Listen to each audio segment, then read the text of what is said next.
Hey guys! Welcome to my channel. For today's video, this one is a haul video. Kasi minsan ako nag-haul. The last haul I think was the BH Cosmetic one. So, ito, konti lang naman yung binili ko. Actually, hati kami ng sister ko dito kaya medyo malaki siyang tingnan. Pero konti lang naman yung binili ko.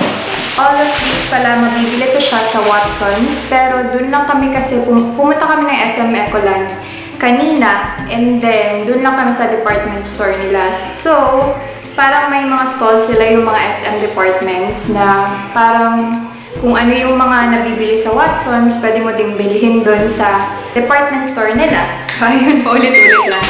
Anyway, the first thing I got is ito, yung bath sponge. Kasi yung binili ko last time sa Watsons, yung parang net siya, nasira na siya. So, bumili na lang ako ng ganito na klase para feeling ko kasi mas tatagal to siya.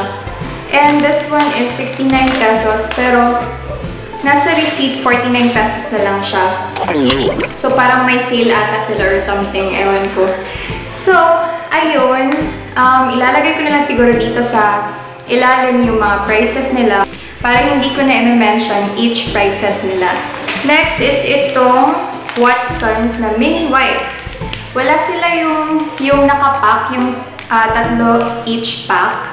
So, bumili ako ng isa-isa nito, yung mini wipes na sweet scent. Gustong-gusto ko to kasi ang bango nila. Ito sweet scent nga din. Itong green is fruity scent. So, sasabihin ko sana yung prices, pero yun nga, ilalagay ko lang dito sa ilalim. Ayun, and this one, the Maxi Peel facial wash, kasi naubusan na ako nung last one. Hindi ko actually alam kung nag-work nga talaga to sa akin, pero wala lang, parang gusto ko lang din siyang mas i-try kung mag-work nga talaga siya. Pero yung favorite ko is yung Clean and Clear na Acne Marks Cleanser. Yun, tried and tested na yun. So, wala kasi dun sa department store. So, ito na lang yung binili ko. And then, ano pa ba? This one, yung Nivea. Nivea 3-in-1 Anti-Blemish Exfoliating Wipes for blemish-prone skin or for oily skin ito. Gustong-gusto ko to kasi yung one side, may smooth side, then yung sa kabila niya, meron siyang parang yung exfoliating side niya.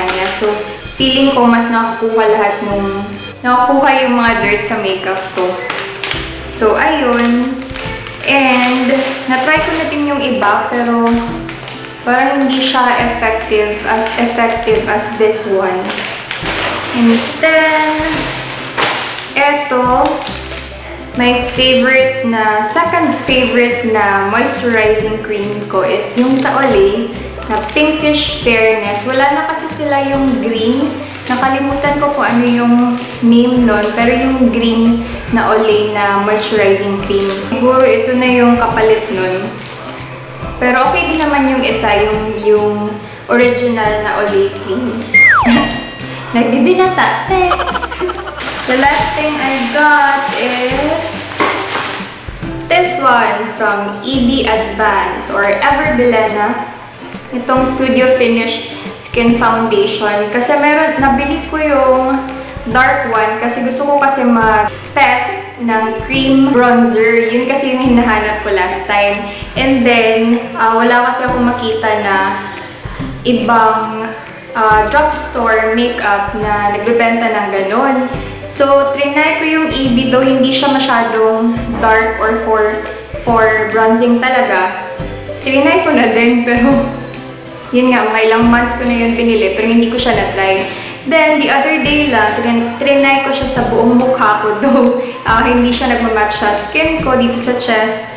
And feeling ko parang ang ganda ng finish sa mukha mo. Parang natural lang, or makikita mo na meron kang sinusuot na makeup, pero ang ganda-ganda niyang tingnan, skin finish niya. Yung nag-swatch ako kanina, parang sobrang light siya, pero may yellow naman siya na tone, so siguro naman mag-work to siya, or sana mag-work siya.